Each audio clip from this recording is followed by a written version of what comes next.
great underclassmen in North Texas that are leading their respective teams' ground attacks. Shawn McFarland from the Dallas Morning News goes in depth on one of those tailbacks in this week's Next Level. Forney has been one of the state's breakout football teams this season in Dallas-Fort Worth. They went 9-1 in the regular season, averaged 45 points per game, and scored 72 touchdowns as a team. Javian Osborne scored nearly half of them. Not bad for a sophomore.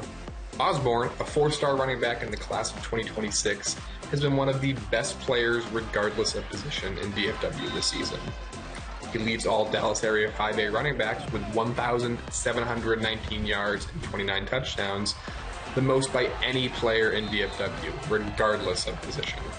It's worth repeating, he is a sophomore. Just listen to some of these stat lines. 163 rushing yards and 5 touchdowns against Frisco Memorial, 249 yards and 3 touchdowns against Lufkin, 175 yards and 4 touchdowns against North Mesquite. This 10th grader is putting up video game numbers for one of the area's best teams. I mean, look, in the final week of the regular season, he rushed for 291 yards and 5 touchdowns against Tyler.